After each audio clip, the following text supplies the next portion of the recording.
Hey there, it's Carly with the Expat Focus podcast. If you haven't checked out our website yet, make sure you head to expatfocus.com, where you'll find loads of free resources, like online courses and destination guides to help you move abroad easily. Joining me today is award-winning podcaster and business strategist Christine Job. She has spent the past 5 years living in Valencia in Spain, and her podcast, Flourish in the Foreign, celebrates the voices and stories of Black women and women of colour who are, just like her, living and thriving internationally. We talk about Christine's own journey abroad, passport privilege, and how her experiences differ as a woman of colour in a foreign country. Christine also discusses how life in Spain has healed her and helped her to become the person that she is today. Christine, it is lovely to speak to a fellow podcast host and an award-winning one at that. Welcome to the Expat Focus podcast. Thank you so much for having me. I am super, super excited to chat with you today. Now, you showcase on your podcast, Flourish in the Foreign, the lives and stories of Black women and people of colour who are flourishing outside of their home country. And you are one of those people. So can you tell me a little bit about your journey to Spain? Yeah, I think I am very similar to probably most people who end up going abroad. Like I always had that thought in my mind ever since I was 17. So I guess to give you kind of a brief history of Christine. On my dad's side, I come from immigrants who immigrated from Trinidad and Tobago to the United States. My mom's side, I like to call them a small nomadic tribe of women who just had no problem like picking up sticks and like moving regardless of the situation. And so I think those two kind of combination of experiences led me to always be, I guess, just flexible, especially when it comes to moving and just meeting new people and new experiences. But I think especially the idea of moving for a better life in whatever ways that means, whether it means economic reasons or just I prefer, like for my grandma, she preferred the San Diego sun. And she was like, I'm moving to San Diego. She lived in New York, she lived in Texas, all around the United States, and was like, I'm moving, and like didn't really tell a lot of people at first, which was also very interesting. So for me, I think it's definitely in my blood. And I'm also really, really blessed that I come from a family that when I started to say I want to study abroad, I want to live abroad, I didn't have any of the fear or any kind of weird projections on me. They were just like, okay, cool. Whenever you decide to do that, let us know.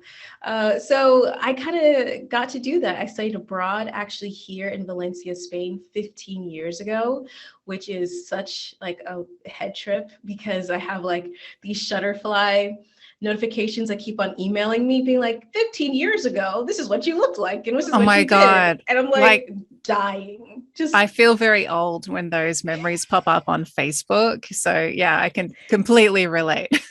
Right. So like, I sometimes take a gander and I look over there and I'm like, oh my God, the fashions 15 years ago. It's amazing. Yes. You don't want to go back to the early 2000s. I actually saw that there is a new movie coming out on Netflix where a woman like falls into a coma and wakes up 20 years later. So she's going back to high school in like the early 2000s. And I'm like, we don't need to revisit this. We don't. We really, really don't. No. I mean, I feel like we were actually at such a beautiful time, right? Like you have the internet, you have all these cool things, but everyone wasn't like recording every single thing that you were doing. And I feel super blessed because I'm just like, I don't know what 25-year-old Christine was saying. I'm glad that we don't know, right? Like we don't need that. We don't need that. Really not. Yeah, I studied abroad here in Valencia. I then walked the Camino de Santiago in 2014. And I think all of those things together led me here to Spain. I mean, walking the Camino de Santiago is a life-enhancing experience. You basically walk across the country of Spain for like 33 days. And so after that, I was like, I can live abroad for sure. And I think I want to do it in Spain. And so that's what I did. I took the steps to move here 5 years ago, decided to actually take a sabbatical and teach English for 9 months, because I was severely burned out. And at the time had like no language for burnt out. Like I was just like, I don't feel well. I feel tired. I think I need a break. Can't really explain it. Just no to all of this. And I moved to La Rioja, Spain, and I never went back to the States for visiting. But I was never, after that, I was like, I'm never going to move back there. This was such a better fit for me, a lifestyle fit for me. I was going to ask, when you moved, did you have a time limit in mind? Because I know when I left Australia 9 years ago, I honestly thought it would be for 18 months, 2 years, and then I'd be coming back again. Were you kind of the same mindset, or did you kind of know this was a one-way trip? I told everyone it was for 2 years. In my heart, I knew I wasn't coming back. I don't know why. And because I hadn't lived abroad. I traveled a lot. I've done those types of things, but I had never lived in a different country. Um, I minored in Spanish, but my walk across Spain had let me know, like, oh yeah, you don't really speak Spanish. Like, you really don't speak Spanish. So moving to Spain and being like, yeah, I'm going to be here forever, or I'm going to be outside my home country forever, was weird to, I just admit to myself. So I just would tell everyone, oh, I'm going to give it like 2 years. But really, I was like, let me see what this like sabbatical does, and da da da da. And in my heart, I knew I wasn't ever going to go back. And that was true. I think it's not necessarily about like the grass being greener. It's about people telling you like what's possible and not possible. And then you finding out for yourself that actually this is completely possible. What are you talking about? Right? So for example, United States, oh, we can't have, nationalized healthcare and da, da, da. It has to be connected to your employment. So you have to work or you'll die. Yeah. And then you move somewhere else and you're like, that's not true. And people are like, are you okay? Like, actually, me and a couple other American friends I've had here in Spain, we talked about how we would feel really strange about going to the doctor at all. Like, we would be like, we have this amazing insurance. We can go for any amount of ailments. It doesn't have to be super severe. And we're like, yeah, but maybe we should like push on and stuff like that. Like we'll be okay. And I wasn't Yeah. to like our Spanish colleagues would be like, go to the doctor. Why are you here? And we're like, oh, I'm okay. I mean, I'm not projectile vomiting, so it's fine. And they're like, please leave. Please get out of here. It's a similar attitude in France. Like, I think Australia doesn't have the extreme kind of style of healthcare as the USA, but it's certainly going that way. Whereas socialized medicine, man, like it's amazing. And I think I've had more doctor appointments since moving to Europe, just in the course of everyday life. Like my average is probably a doctor appointment once a month. That was not the case when I lived in Australia.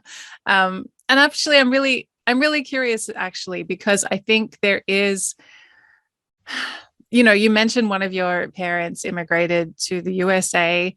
America, the land of opportunity, the great American dream. It's very similar with Australia. People say to me, hang on, if you're from Australia, why are you here? Do you get a similar sort of reaction being from the States, where it's such an aspirational country for so many people? Yeah, I mean, I think it's kind of it's a little bit more complicated, I think, my experience, because I'm Black American. So when people first see me, they're just like, Black girl, where are you from? Do you speak French? And I'm like, I don't speak French. But so when I didn't then tell them I'm American, they're just like, okay. And depending on their age, they might be like, oh, I understand why you wouldn't want to go to like the crazy, evil America. And then other people might be like, oh, it's like the best place. So it's so funny because you can really pick out people's like political leanings depending on Mm-hmm. what they like try to engage with you and talk about once they figure out you're American. And you're like, oh, okay, like, yeah, Trump wasn't so bad, right? And you're like, why are you asking me? And possibly the perspective of America, particularly in the last few years with Black Lives Matter and the Trump era. And I suppose the amplification of the struggle of so many Americans in daily life has changed attitudes from that former romanticized view too. Definitely. I think that I find when it comes to who is surprised that I'm in Europe, I think it's mostly maybe like Eastern Europeans are kind of like, why would you like go to the US? Or different, different people from perhaps Northern Africa, maybe Sub-Saharan Africa. That might be, but I think in general, Spaniards, at least the ones They that know they've got it good. yeah, like they're like, okay, yeah. And they aren't actually super excited to go to the United States past like New York, LA, and Miami. Because those are also like, it seems like the only cities that they're like, yes, we know where that is. Whereas when I say, oh, I'm from Atlanta, they're like, nope. Or they'll say like, oh, The yes, Olympics. they never say the Olympics. And I have to Really? bring it up to them. That's totally my reference point, the 1990 something Olympics. Exactly. And I always say that to them, especially like they're older. And then they're like, okay, because, right, the Olympics, 92 Olympics were in Barcelona, 96 was in Atlanta. Yes. So I was like, we have some ties. And they're still like, no, we don't know it. So I think it really depends on who I'm speaking with. If they're like, oh yeah, I want to go to the States and I can't wait. And I feel like the younger Spaniards, because of the economic situation here in Spain, I think they are open to go to the United States and they want that kind of like, can I make it? Like, what is your recommendation? And I'm just like, there's so many other places for you to go in the world and that you won't have to fight for your life, because they always want to go to New York too. And I'm like, no, don't do that. My little sister just moved to New York in the middle of January, and I was very frightened and just unsettled. But she's thriving. But I can't recommend non-Americans. Unrecommend. Don't go there. Yeah, like that is a crash course. 0 stars. That's how it's feeling right now. And your work now is all about helping Black women, people of color, to follow a similar path to yourself in, chasing that life abroad and setting themselves up. I want to ask about the unique challenges that people of color experience. Speaking as a very privileged white woman who just jumped on a plane, landed in London, moved to France, and, has had the fortune in life to not have those experiences. Can you kind of paint a picture for me and so many other ignorant white people about how your experiences are different abroad? Yeah, this is a really great question, because I think it's first we have to talk about passport privilege, right? I'm American. I have a blue passport. That helps a lot. It helps a lot. I remember I went on a kind of digital nomad tour to Southeast Asia, and I was like, oh yeah, I didn't get any visas at all. I could get them all on arrival. And then my friend was like, oh yeah, you want to go to Vietnam? Because she's Vietnamese. She's like, my family will take care of you. I was like, I can't, girl, because I didn't get the visa, and I'm not going to. I'm just gonna do it like the easiest, laziest ways possible, right? So I first had to talk about passport privilege, because that is such a game changer as to how you get to move around this world, who is considered a migrant, immigrant versus an expat. Yeah, it just is what it is. So first, being American is a huge privilege, and that's a whole conversation on passport privilege we could probably talk about for hours and how crazy it is. Completely. But also, I think as a Black woman, and I'll say again, as an American Black woman, because Blackness isn't universal, it isn't monolithic at all. So speaking about diaspora, people from the African diaspora, so people who are peoples originated from the continent of Africa, our experiences in Blackness are very different. How we consider ourselves, how we relate to ourselves. So as you can imagine, someone who is from Nigeria or South Africa, in which they are not the minority, where even being called Black isn't necessary because everybody is Black, right? Yeah, yeah. So it's like, so they have a different kind of relation to Blackness, as opposed to a Black American, in which not only do we have the stigma of being perceived as less than, inferior, we have history with it, but also a systemic racial problem, right? So racism was systemically instituted and built, our country was built upon it. So I have to say all those things because it's important to get the full perspective, right? So for me in my podcast, I talk to Black women from across the diaspora. How has living abroad been a pathway to wellness? How have they been able to be more of themselves by being abroad? And when I speak specifically to Black American women, it's an interesting dynamic because, again, we have the passport privilege to be able to go and do. And honestly, we have the economic power in relation to the rest of the world to go and do as well. But there is this perception, not even perception, propaganda. Let's call a spade. Propaganda that says everywhere outside the United States is scarier, weirder, not safe, but especially if you're Black, then it's like all out, I don't know, racism wars that are happening. Basically, the sentiment is, if you think the US is bad, oh, if you go abroad, it'll be worse. And that's not true. It's not true. It's not true at all. But like, that's the sentiment. People always ask me, especially Black women, they're like, you live in Spain, but are they racist? And I'm like, I understand caring about how a local population is going to perceive you as a person of color, as a Black person, because you may be exhausted from your experience in the United States. And you're like, look, if they're not down with it, that's fine. I'm just not going to go because I don't got time for it. But I think a lot of people utilize it as a way to cut off their opportunities and their perspectives. And possibly not even realizing that they're doing it, right? That's the thing, right? They think like they are being safe, they are being careful, like everywhere else is crazy, but this is, at least I know this crazy. And I'm a big believer of going and seeing for yourself.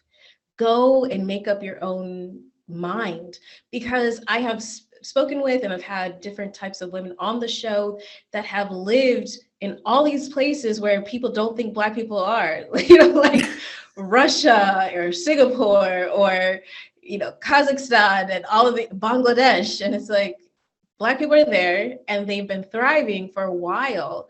So moving abroad is a little bit nuanced, depending upon obviously your passport, obviously how you relate to your Blackness, but also understanding that the global perspective is one in which anti-Blackness is condoned and perpetuated. It is, if anyone's been to Thailand, you see all of like the skin bleaching products or the people that they put in their, soap operas who are not Thai. As someone who is so naturally Casper shade, like my moon tan, I would love a little bit of color. And so it blows my tiny mind that I saw those products when I was in Thailand many years ago, the whitening products. And I'm like, why would you do this to yourself when you have such a gorgeous skin tone that makes you not look dead all the time? Right. But I mean, we also understand the proximity to power, wealth, whatever colonization that has happened throughout the world. Yeah. And so I think when, as a Black woman deciding to move abroad, it's all of those things. But I hesitate to say just all of those things, because I don't want people to feel like, oh, it's just another burden, like just always having to have a burden. But it's life. It's kind of like the landscape that we're living in. You can escape some of it with more economic power that you have, sure. But also these things are just they are what they are, and you have to then decide to move intentionally. What is it that you're looking for? What's the experience that you're looking for in your life, as opposed to just kind of like, I'm just going to move to wherever and it's going to be fine. I think it takes a little bit more intentionality, I would say, and that's what I recommend. But also, I feel like there's plenty of Black people who have moved abroad on a whim and it's working out for them. But it is, I would say, there are lots of different things to consider. Does everyone consider them? No. Some people are just like, I'm gonna live my life and I don't care. But some people have the privilege to not need to consider them, right? Yeah. And I also would say it's a little bit different being a Black woman as well. I think, I'm not sure because I'm not a Black man. I don't know how they navigate, but I think that, well, patriarchy, sexism, racism, like these all things don't stop just because you move to a different country. It's a different flavor. It has a different historical context, but it's like, it doesn't stop. And what is that different flavor that you've experienced being a Black woman in Spain? Yeah, Spain is so funny, right? Because it's proximity to Africa, it's historical ties to Africa. There is a Spain in Africa. I remember reading about this like a year or so ago and was like, what? Yeah. It's Ceuta and Melilla. Melilla.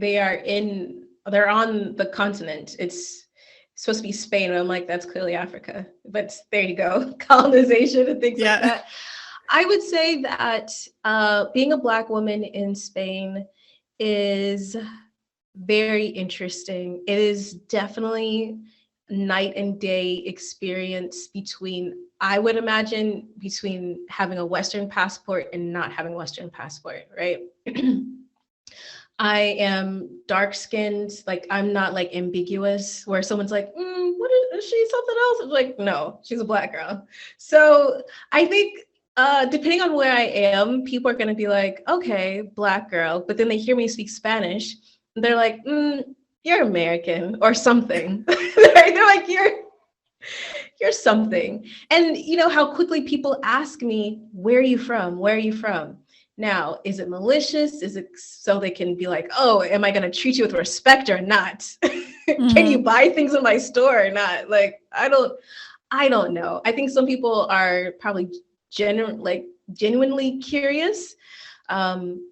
Maybe other people are malicious, trying to decide, like, can she afford these? I don't know. I don't even go anywhere fancy. Spices at the spice shop. For sure. I think also it's interesting, in my opinion, I think that Spaniards sometimes don't have a full grasp of their history and how it has affected the rest of the world. Like there's been definite situations when I've asked people, I'm like, why do you think so many people speak Spanish outside of Spain? Like, what do you There's a reason. Right? And I'm only bringing that up because sometimes their answers, the things that they say, might be just ignorant and strange.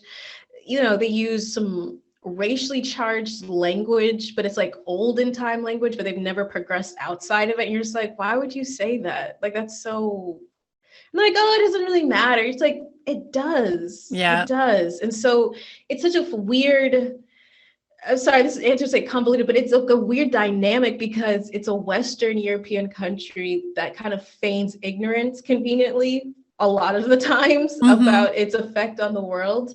And then, of course, its proximity to Africa. I would say that is probably sums up my experience. It's just a lot of disparate kind of notions being thrown at me. And I'm saying, this doesn't make any sense, guys, because you have Google and you guys consume a lot of different cultures, entertainment. So it's kind of bizarre in that way. I will say, Spain is notoriously bad, I would say, for young Black women, because I think every woman that I know, every Black woman that I know in Spain has been propositioned as a prostitute. And it is such a strange feeling. I've never been propositioned as a prostitute before in my life. But then Spain happened. But then Spain happens. And I think how a lot of, young women are socialized in a patriarchal society, we kind of take it inward and we're like, did I do something? Was I standing out underneath like the sign that said prostitutes? Was I dressed a certain kind of, it becomes like a really weird head trip. And then understanding again, migratory patterns, history, and things like that, it becomes a little bit disheartening. It's a little bit disheartening. Now, do I get propositioned every week? No. Or every month? No. I can count on my hands. I remember them. How many times I've been propositioned. But I mean, I would be lying to say that that doesn't affect how you maybe perceive a country because of how they perceive you. You gotta like, does everyone think I'm a prostitute? And look, if you're a sex worker, that's fine. But also it's very strange because no one else is assuming like I'm an accountant. Yeah. or like I'm a lawyer, which I am, or like a business owner, which I am. Like that wasn't the assumption. So Spain, I think, has a long way to go with its conversation around race. Because also what I think is fascinating is there are generations of Afro-Spanish, Chinese Spanish, Pakistani, Moroccan Spanish people who, to the white Spaniard, they're not Spanish. And for me, I'm like, what do you mean they're not Spanish? But I come to the United States, where I'm like, I mean, if you speak English and we like understand each other, we assume that everyone's American here. So we're just like, okay. But being in a country where they're like, no, this person whose grandfather might have been born in Spain and everybody speaks perfect Spanish, not even just perfect Spanish, but like they have like the, old Pueblo kind of accent of whatever region they're from. You're like, this is a Spanish person. Exactly. And they're like, no. Yeah, but no. Yeah, because they're Chinese or whatever. And I'm like, wow. I find that to be strange. Definitely strange, for sure. But yeah, being Black in Spain is interesting. But it's obviously somewhere where the interesting sides of it don't outweigh the sides that make you stay there. No. And the thing is that I'm not a Pollyanna about like life. Like everything has to be amazing and beautiful, or there's a utopia out there. No, life happens. There are weirdos everywhere around the world. That's just what it is. But for me, what outweighs, I don't know, typical, majority behavior is the fact that as a foreigner in this country, I'm given this space. No one's really assuming or expecting me to be lockstep with Spanish societal norms or behavior. Obviously, I'm respectful, but no one's like, yeah, you need this, this, and this. Like I'm given that kind of leeway. And for me, that is what's so special about living abroad. There are always going to be things that kind of feel uncomfortable or strange, you don't understand, exhausted from. I'm speaking mostly about bureaucracy here in Spain. We're just like, why? Oh yeah, I can relate. Yeah. Like you're like, why are we doing it this way? Mm-hmm. But I think that it is the space that I'm given to decide who I am. Now, yeah, people may assume that I'm a prostitute, or they may even assume I'm a college student because, look, I wear Keds every day. And so I could get it. I could see why they think like, oh, this is a child on her way to school. But truly, I'm given the space to decide who I'm going to be and who I'm going to be, but also what this chapter of my life is going to be. I think that's really special. That I think is actually really powerful about living abroad, that space, but also the discomfort of living abroad. Because living abroad it rubs you the wrong way in ways that you weren't expecting. Because a lot of us would be like, yeah, I'm abroad, I love this, but it's different. And it's different in all the ways that you were hoping or you weren't expecting it to be different. And it's in that contrast that I think also opens up our world.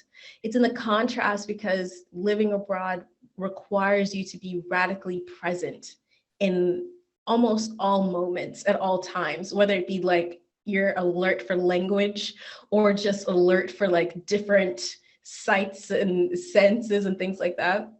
You're just really present to your life. And I think that coupled with that space creates magic in your life. You're being really present. You get to make a conscious decision in your life and you're given the space to try it on for yourself. And I suppose this ties into the message that you really put out there in your work about a life abroad being a pathway to wellness. It may not seem like it from the outset. It's putting yourself sometimes in really uncomfortable situations. But for example, you mentioned that you moved abroad after, a period of burnout. How was that a wellness journey for you, and how did you find it really helped you? Yeah, moving abroad didn't heal my burnout. And I want to just make that clear because I don't want people to get on the plane and arrive somewhere with their arms open and saying, "Embrace me, new country, heal me." Like, it doesn't work like that. Surely it works that way, right? We've been waiting for you. We stopped everything we're doing just for you. It doesn't work like that. What the wellness is, and what the wellness I experienced is that it gives you the space, sometimes outside of whatever is agitating you, to settle. It may free up the resources for you to be able to invest in your mental wellness, and whatever else might be going on with you. But I think also it gives you just the time to really decide on what is it that you truly want. And I think that's actually a really important part of wellness. I love bath bombs and crystals. I tell people that all the time. But like, that's not wellness. Wellness is sometimes, and actually oftentimes, doing things that we'd rather not do because we love ourselves and we want ourselves to like move on from this, like we've been doing the same habit for like 2 years. Let's move on. Let's graduate, right?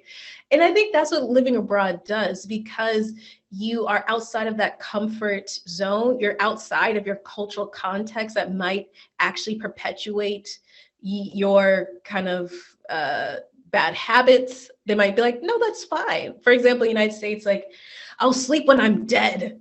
And it's like, but why do work with a broken leg? Yeah. Yeah, it's like, but why do we have to die? Like, why is it so violent? It's like crush it, grind it, all these types of things. And then I moved to Spain. Spain does not have that type of culture in the slightest. Even in like their startup culture, they're not like, let's kill it. Do they do siestas in Valencia? They do. And it's so important, right? So you have a societal like peer pressure. Things are closing and you're like, oh, but I want to do this. You can't. Yeah. What am I going to do? Go home and lay down, or just go home. Go home and lay down. I find that in France too. It took me a long time to accept that everything shut down on a Sunday. Nothing was open past 7, 8 p.m. at night unless it was, close to Christmas. And when I would, rage against the machine and say to my partner, what the hell, I just want to go to the hardware store at, 10 p.m. He'd be like, but why? Why should those people be working and not home with their families? Why should people work Sundays and not have a day to indulge in their hobbies and just be with their families? And it took me literally years to be like, oh, it's actually not bad. Just forced chill time, Right. And I think also you see a different way of people relating to even their economy. Like, for the longest, it was really hard for me to think like, okay, I go to a store and it's not open because of course they don't update their Google Maps information. Like, that's not going to happen here in Spain. Maybe now after the pandemic, but like before, no. I go and I'm like, but where are the people, and maybe they have the right opening hours, and I go, they have a piece of paper that says, oh, we're taking the rest of the day off. It's like some note. We're having a siesta. And you're just like, what? And I'd be so mad. I'm like, these people don't want to make money and da da da. And I'm like, I had a friend that had to really sit me down And let me know it's been quite ugly, like an ugly American. And I would have never thought so, because I was like, I'm cultured, I've traveled. And he's like, not everyone chases every dollar or euro. Like, not every culture is like that. And and that was hard for me to understand first. I was like, what do you mean? You don't want to win all the money in the entire world? Isn't that the whole game we're playing? And they're like, no, we're not. For you Americans, yes, but not for necessarily everyone else. And that was a hard lesson to learn, I think, because of kind of how I was groomed, going to university and then law school, being in startups, was the prize. And being in a community in which that wasn't, I think, blew my mind, but also helped me to become the person I am today as a business owner with boundaries, that doesn't feel so much anxiety or stress about rest or not delivering certain things on time, right? So I think that's part of the healing that happens. It's not easy and it's not lovely. It is deep conversations with yourself, reflecting on your ugly notions and beliefs, and deciding to try something else. It's really like healing and wellness through growth, right? That's the thing. Yeah. It's not automatic. It's not going to happen right when you get off the plane, or I think with people who love to move to Paris, and I've interviewed some people that live in Paris, and just like the biggest thing is that people break their own hearts moving to Paris and France because of this romanticized notion about what this country is going to do for you. And it's a reciprocal situation, right? It's a symbiotic situation. You have to give in order to get. And a lot of people don't understand that. But that's where the wellness is. I'm really curious in your coaching work, because you do promote for other people wanting to move abroad and how to make that move sustainable. And one of the ways to do that is to start your own business. How do you then, I suppose, rectify that American or Australian even approach to selling and doing business with where your customers might be? And if they are somewhere like Spain or France, for example, they don't have that same always on make money mentality. Yeah, I think that the way I approach entrepreneurship is a form of self-actualization. And so as I evolve as an entrepreneur, as I give more, as I'm in my service more, I become more and more my true self. So I approach entrepreneurship and coaching that way. And also I tell all of my clients, it's so important to, one, understand your number, like the money that you need to make your life go around, because that's just the name of the game. And it's so important for sustainability. But also you've got to understand your lifestyle. And I find that, all of my clients are expats, repats, or aspiring expats. So they kind of understand the international component, at least a little bit. And so I tell them that they have to figure out what that lifestyle is going to look like for them, so that they can then build a business that caters to them and to their life. Now, how does that fit in with having a market that might be different to your values? My biggest thing with my clients has always been like, be true to yourself. We're not going to grind, or feel like we have to, I don't know, work around the clock because we're starting a business. My biggest thing is that if our voice and our messaging is authentic, we're going to attract many different people. They may not always buy with you because maybe it's not in alignment with what they're looking for.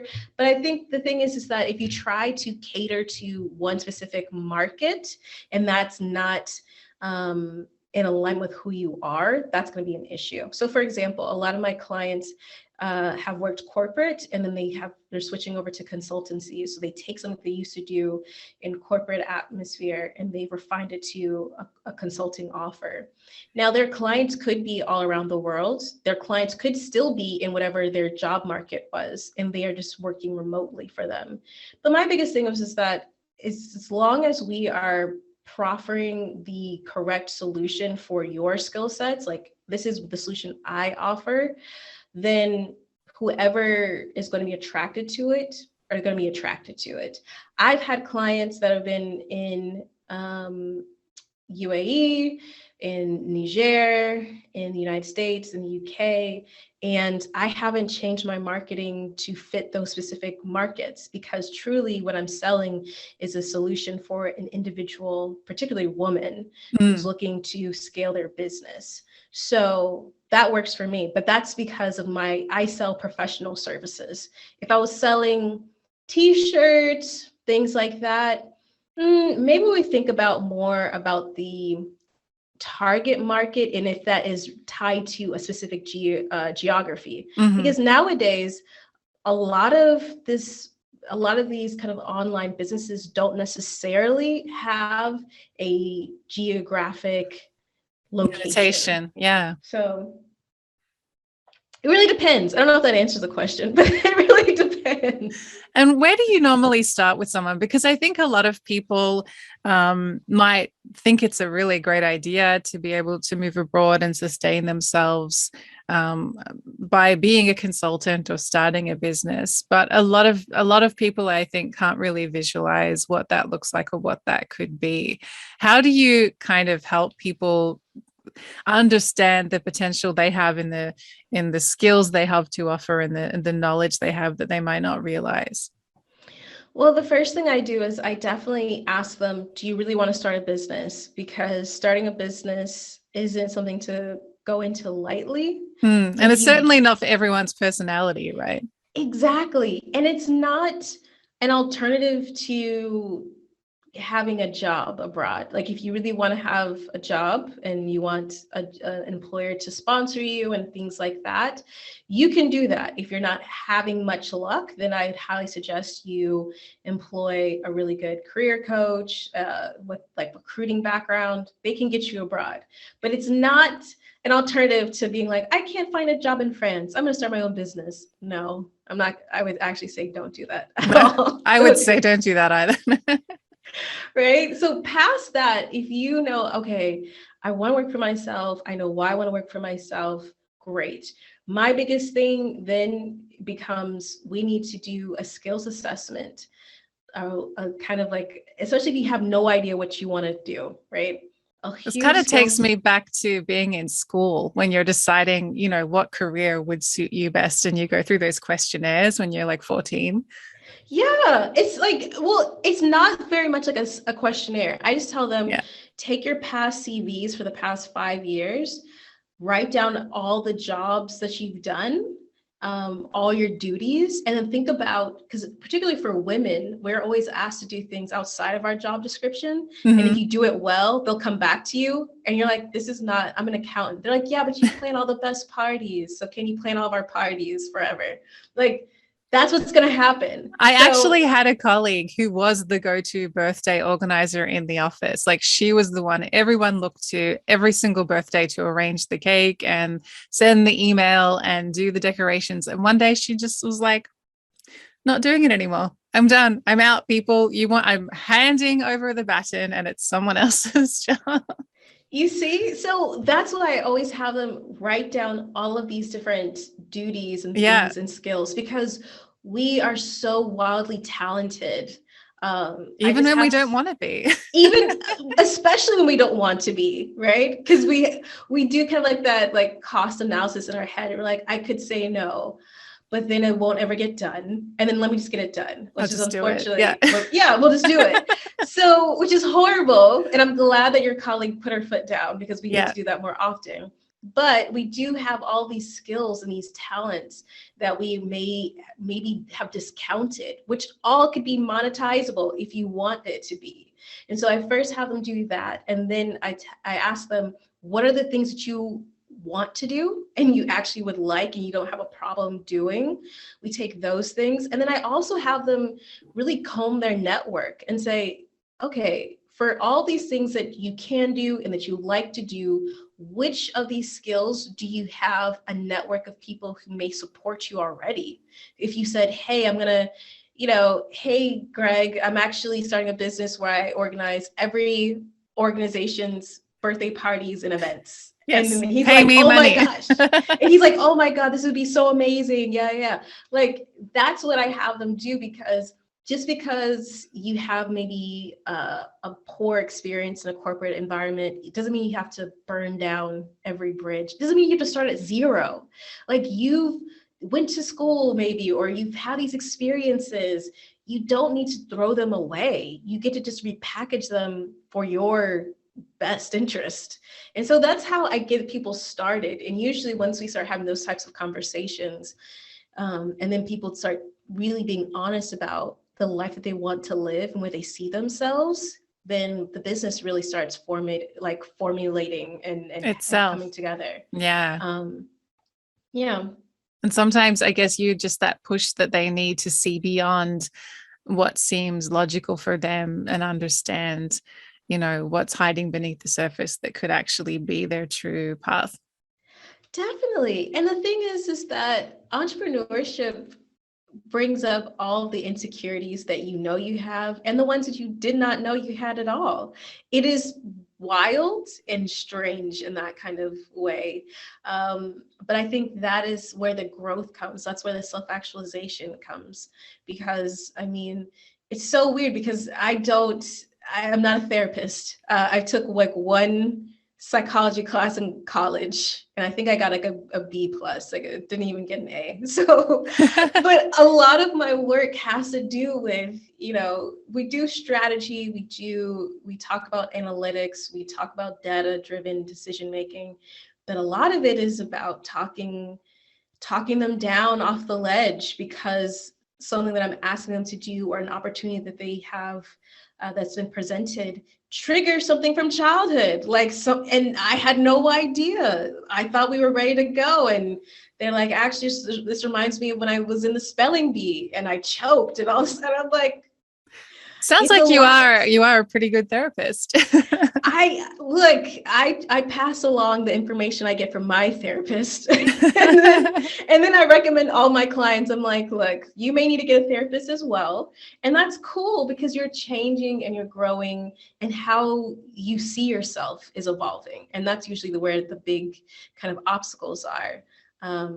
But yeah, it's really wonderful to see someone take an idea from like the deepest crevice of their mind, and they bring it down and they actually create it. And it's so affirming for me, and I love it so much. Do you find there are some common destinations that your clients and your podcast audience are really interested in moving abroad, particularly for the first time? Not my clients. My clients are all over the map of where they want to go and do. I think the podcast audience right now, a really popular location is Portugal. It's just super hot. Um, I'm just like, maybe I should go to Portugal and check it out myself. Thought you were going to say Thailand, but maybe that's like 2018 or something. I don't know. I haven't heard that much about Thailand. I love Thailand. I could definitely see why people settle there, but definitely right now it's huge. Portugal and Mexico. Yes. Yeah. Yeah, I would love to go to Mexico. Sounds amazing. Oh, it is. I love Mexico so much. And it's so diverse. The geography, the type of lifestyle you can have in Mexico, it's really amazing. Finally, Christine, I'd like to know how you would like to make or leave an impact with the work that you are doing with Black women and women of color, and especially with the conversations and the guests you're having on your podcast as well. Yeah, I started Flourish in the Foreign as a passion project, and almost kind of like a love note to my younger self, to be honest. That's cheesy, but it's true, because I've always wanted to move abroad since I was 17. I didn't make it happen until I was 30. That's when I moved. And I think that I would have moved much earlier had I seen people that looked like me. moving abroad and talking about it, that would have made the complete difference for me. I always tell people a story. When I was living in Miami, I'd graduated from law school, I had joined a startup, and we were on trade mission to Namibia and South Africa. So it was like really amazing for me. So I was like, I just went from law student to now I'm on a trade mission. I'm cool, you know? Love a like, work trip. Yes. it was like super amazing. And so we were in Namibia, and at the time, the US ambassador to Namibia was a Black woman. And so she hosted us in her compound. And I remember meeting her, and intellectually, I know that Black women can be ambassadors, but I had never met an ambassador. And I was like, wow, this is insane and amazing. And I just want to soak in this vibe. Like, I just want to know more about you. Obviously it was inappropriate. I'm with all these other people. I can't just be like, hey, what's Can we this have a all moment? about? Yeah. You know, like, what's going on? Tell me your life story. And that was one of the reasons why I started the podcast. I would also travel, the world and bump into amazing Black women, and they would tell me like their life stories. And I'm like, everyone should hear this except only me. And I'm a horrible like reteller of stories sometimes. I'm like, oh, and this happened. I was like, I need to share this. And that's why I produce Flourish Foreign. Honestly, I would love for it to be an archive of Black women's stories. I would love to just continuously capture the stories of Black women, because it's so important. It's so important. I mean, I've had people ask me, aren't you afraid that you're going to run out of Black women to interview for your podcast? I was like, no, I'm not. There's this very interesting perception that Black women don't do this, or that our migratory stories are only going to be ones of struggle and strife, coming out of war or some kind of economic situation in that kind of way. And that's not the entirety of our stories at all. And it's really important that we are the ones telling our stories, because, obviously history is written by the victors. And for the vast majority of Black women throughout the diaspora, regardless if